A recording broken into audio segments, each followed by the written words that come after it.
मन तुम चल रहे सुख के सागर, जहां शब्द से दूर तक, जहां शब्द से दूर तनागर हो अमर स्थान है, और वहां पर अमरताओं का अमर इतना सुख है जैसे समुद्र में, समुद्र के पानी के तरीके कुछ नहीं दिखाई देता, जहां देखो वहां जल ही जल, जल ही जल। ऐसा वो सुख सागर स्थान सतलोक है, वहां चलो।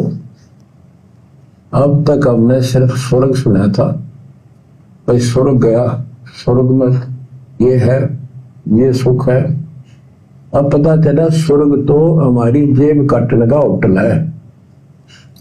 धरती पर यहाँ पर पुण्य कमाओ, स्वर्ग के होटल में खाओ खर्चो, और जेब खर्च खत्म होते ही नरक में ठोको।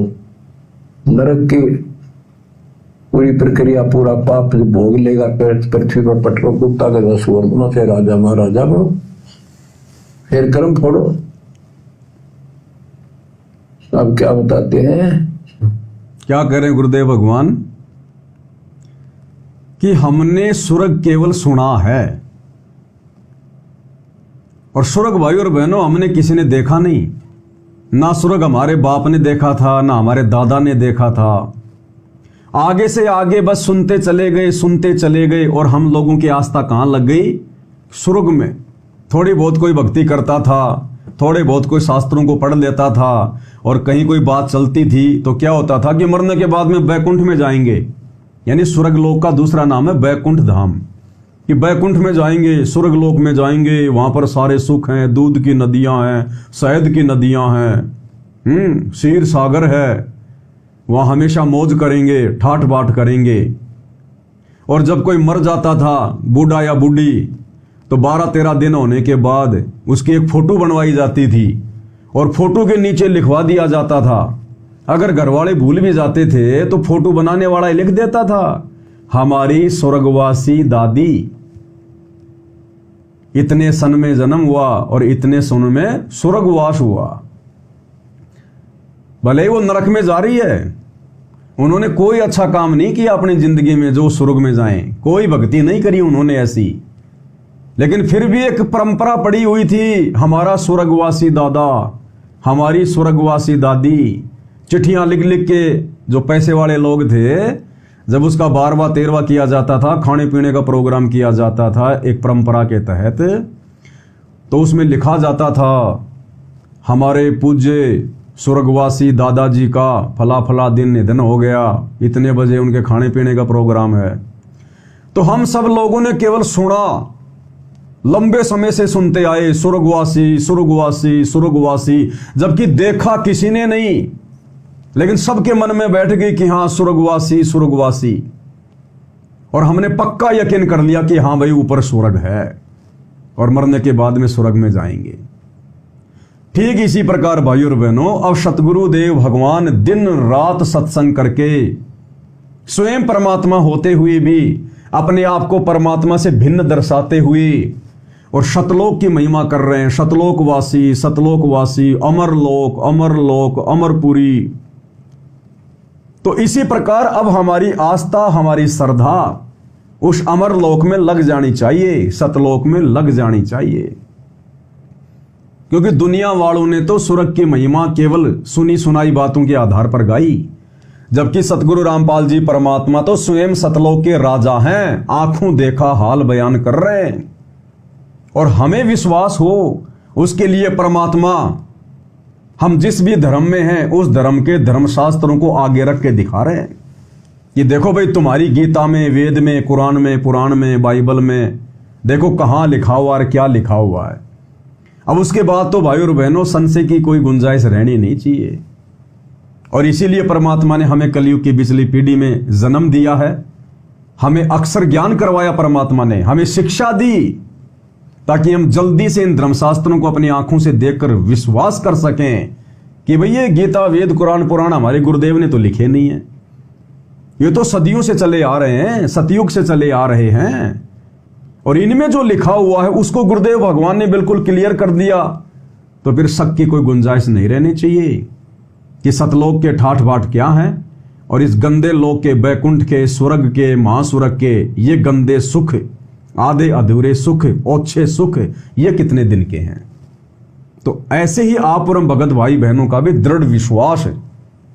अब गुरुदेव भगवान के मुखारविंद से जो सतलोक की महिमा की जा रही है उसको सुन सुन के हो जाना चाहिए। और फिर गीता जी में गुरुदेव ने हमें पढ़ाया कि अंत समय में ये प्राणी, ये जीव जिस भी भाव में भावित होता है, जो भी विचार करता हुआ, चिंतन मनन करता हुआ शरीर छोड़ जाता है, ये उसी लोक को प्राप्त होता है। तो हम भगत भाई बहन दिन रात अपने गुरु जी की महिमा करेंगे, गुरुदेव भगवान के अमर वचन सुनेंगे, उनके सत्संग सुनेंगे, उन अमर मंत्रों का जाप करेंगे, चर्चा करेंगे अपने भगत भाई बहनों से, तो परमात्मा की करेंगे। तो हमें तो शौपन भी परमात्मा के आएंगे, सतलोक के आएंगे, मोक्ष के ही आएंगे, भक्ति भाव के आएंगे। और ऐसे ही फिर हमारा शरीर छूट जाएगा, क्योंकि हमें पता नहीं चलेगा, क्योंकि हम जो भक्ति कर रहे हैं उस भक्ति से संकट आएंगे नहीं, दुख आएंगे नहीं, एक्सीडेंट में हमारी मृत्यु होगी नहीं, अकारण हमारी मृत्यु होगी नहीं, अन्य किसी महामारी से या बीमारी से हमारी मृत्यु होगी नहीं, लड़ाई झगड़े में हमारी मृत्यु होगी नहीं। तो हम तो परमेश्वर की महिमा करते करते, उनका चिंतन मनन करते करते, उनकी गाथा गाते गाते अपना शरीर छोड़ देंगे। और जैसे हमारे भाव होंगे उसी हिसाब से परमात्मा फिर हमें अपने साथ में ले जाएंगे। इसलिए भाई और बहनों, अब हमारी आस्था, हमारी जो लगन है वो परमात्मा के वचन अनुसार सतलोक में लग जानी चाहिए। इसीलिए परमात्मा हमें बार बार संकेत भी करते हैं, समझाते भी हैं कि बच्चों ज्यादा से ज्यादा समय इस परमात्मा की भक्ति को दो, परमात्मा की महिमा को दो, चिंतन मनन करो, ताकि तुम्हारे विचार, मतलब तुम्हारे खून का एक एक टपका परमात्मामय हो जाए, सतगुरुमय हो जाए, भक्तिमय हो जाए, और अंत समय में कोई भी वस्तु इस काललोक की तुम्हारे मोक्ष में बाधा ना बन सके, क्योंकि भक्ति की शक्ति से तो हम सतलोक जाएंगे।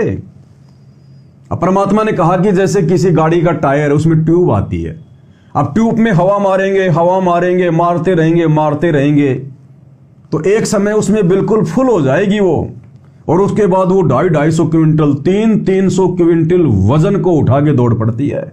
तो ऐसे ही हम इस भक्ति के पंप मारते रहेंगे, सतनाम के, प्रथम नाम के, परमात्मा की महिमा के, दान धर्म के, ये पंप मारते ये भक्ति रूपी ट्यूब इतनी फुल हो जाएगी कि भक्ति के प्रेशर से फिर परमात्मा हमें कब सतलोक में भेज देंगे पता ही नहीं चलेगा।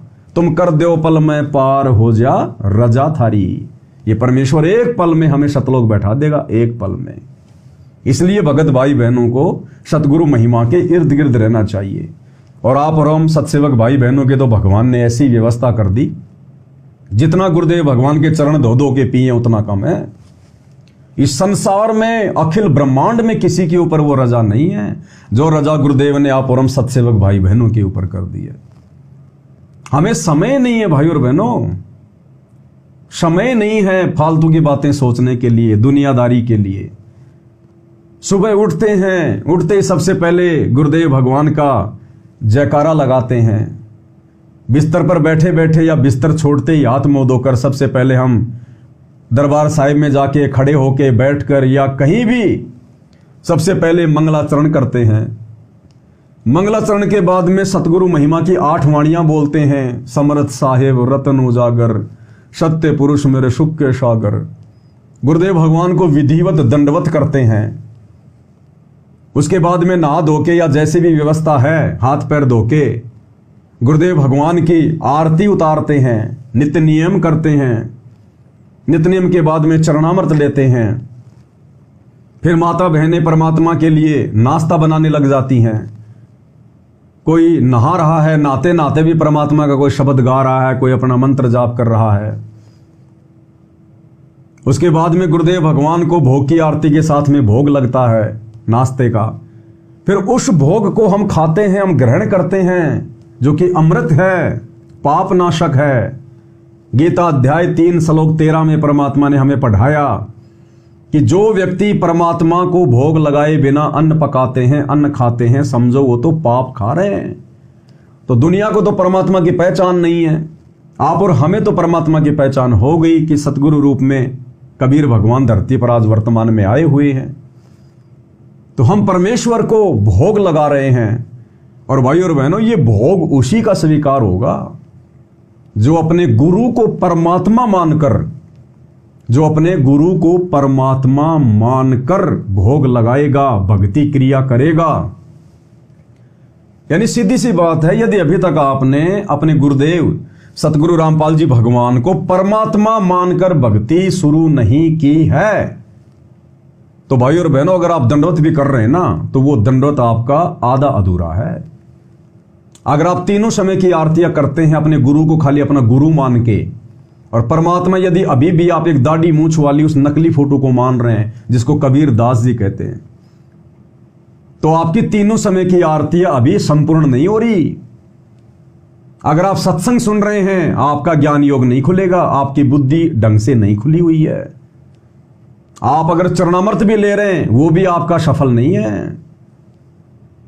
गुरु को मानुष जो गिने और कर चरणा अमृत को पान, ते नर नरके जाएंगे जन्म जन्म बने समान।